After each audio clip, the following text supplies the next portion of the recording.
Forget about the FA Cup, forget about the win over Wigan. The first Premier League game for Manchester United is just days away. Are you braced for it? Now, listen, there are major boosts for United as we do take on a team that beat us in the first leg. It's certainly going to be a grudge match for Manchester United, but some key players will still be missing in action. Welcome to the United Hotspot. My name is Webb. This is, of course, a quick update, the early team news ahead of our Sunday game against Spurs. Now, I'm not talking on top of my voice because, guys, I'm in a hotel all the way in Addis. And, guys, I think Ethiopia has got the most good-looking ladies I've seen in my entire life. I do not even know how to talk to tell you about it. Let me stick to the football because it's even late in the night. I've got to go back to sleep. I sleep shirtless. That's why I've got no shirt on, but it doesn't matter. Focus on what I'm saying. Let's get into it. Luke Shaw, who has been out because of illness since pre-Christmas, is expected to return and feature in this one against Spurs. A big boost that in the left back, having our natural left back. We are hoping that Tyrell Malaysia as well could be back in the squad, maybe in contention for a place there, but the big one is Luke Shaw returning in left back position. So that's the first major one you should be celebrating because then that means Diogo Dalot will not be fidgeting playing left back anymore. At least for now, he's not going to be fidgeting with left back.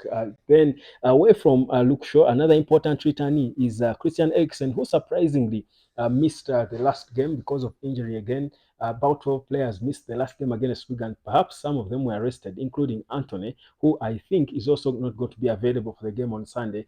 But Christian Eriksen returns to again add to at least a bit of depth in the squad as we do hope to dominate the middle against his former employers, Tottenham Hotspur. That will be an important one for Luke Shaw, rather for Christian Eriksen in the middle there. I expect him to start with Kobe. I hope Erik ten Hag does not stick to Scott McTominay and Kobe again in the middle. If you've got Christian Eriksen back, I don't expect Scott McTominay to be starting in the middle together with Kobe Maino, an important boost that for Manchester United. So that's the big boost. And do remember that Andre Onana is going to be available for the game. So all of you who are hoping to see Altel Bayindil in between the sticks, I think you might want to wait a bit longer because clearly Erik ten Hag does not have Altel Bayindil in his long-term plans as a goalkeeper, even in a friendly game against St. George of Ethiopia, the team I support in Ethiopia here where I am.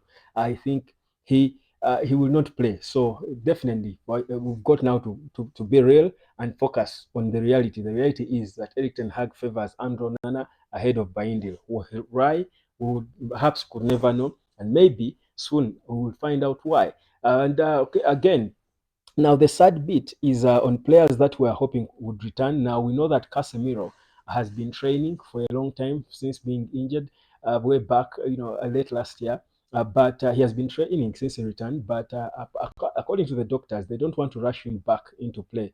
Apparently, I mean, the long injury means, and at his age, obviously, do mean that he has got to be reintroduced back a bit slowly. And that means we may not expect to see Casemiro. To be honest, I'm so excited. I'm so eager to see Casemiro play alongside Kobe Maino. But if he's not yet there and fit enough, he can wait a bit longer, to be honest. Because again, rushing him, we could send him back again to the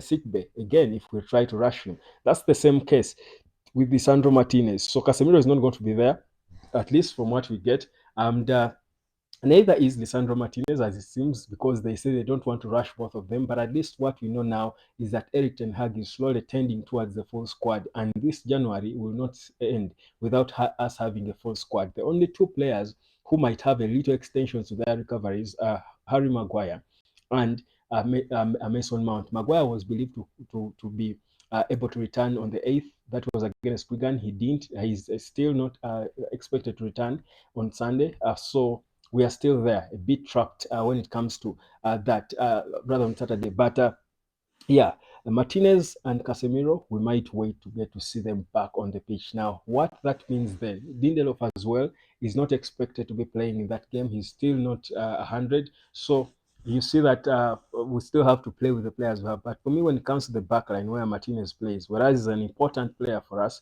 I do believe strongly in Johnny Evans. I do believe Johnny Evans plays well with Kobe Maino ahead of him. We've seen moments where Kobe Maino even drops back into the central defense and we fall into a back three, and Maino is in the middle of the back three and initiating play from there. I think for me, Maino has made it easy for Eric Ten Hag to manage with the injuries we have, especially in the core departments. That's in the in the defense, and of course in the middle of the park. This young boy can fully control those spaces. Now, the other important player that I know many of you would want to see, and to be honest, most of us were so disappointed in the fact that we did not get to see Amad Diallo play against Wigan, because I mean the expectation was having uh, him having played the few minutes he played against Nottingham Forest. We were hoping that he was going to start against Wigan. That was his game. That should have been his first start, but he was not even in the squad because he got ill. So they've not given a clear update on whether Diallo will be there on over the weekend or not. But probably tomorrow we could be given a surprise in the official pre-match press conference. But the thing is, without Diallo, and what Diallo brings is a bit of excitement. You see the excitement that Leandro Garnacho gave us when he found his purple patch, when he found his rhythm, when he found his form. That's what we want from Amad Diallo. We're probably not going to expect him to assist day in and day out, but we want the excitement he gave us in the few minutes he played against Nottingham Forest. So that's what we could miss again against Spurs. So what does that mean? If there's no Anthony, there's no Diallo, Facundo Pellistri is rumored to be linked out on loan. When that could happen, perhaps we may not know yet, but plans are there to loan out Facundo Pellistri. The only hesitation is the fact that the wide players, or the players who start in the position he plays, are either away back at Borussia Dortmund in Jadon Sancho, who was confirmed back at Borussia Dortmund, or uh, they are or they are injured in Anthony, who for me I think he's injured, and I don't wish for any of our players to be injured, but I think it's good riddance in a way.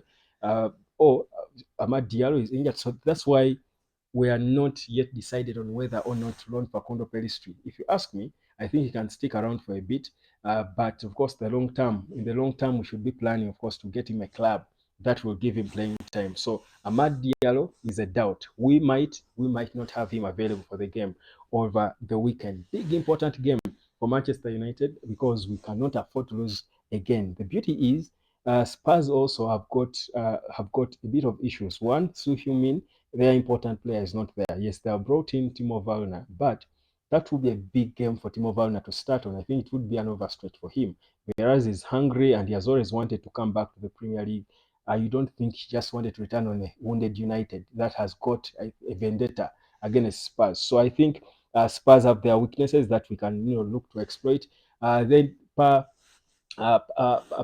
as well, I think, is with the AFCON with Senegal. He's not there. He's not available for the game. So they have got, I think, areas of weaknesses that perhaps make them a little weaker than they were in the first game when they beat us. In fact, Papesa scored in the reverse fixture. So yes, we've got these injury concerns, but the reality is Manchester United has got what it takes to deal with this game. Now, that's of course my hotel room, of course, calling. I do hope it's not people complaining about me being loud. I'm trying to keep it low. But anyhow, that's a bit of the update concerning Manchester United and what's happening. My name is Webb. This is the United Hotspot, and that is the early team news ahead of our game against Tottenham Hotspur.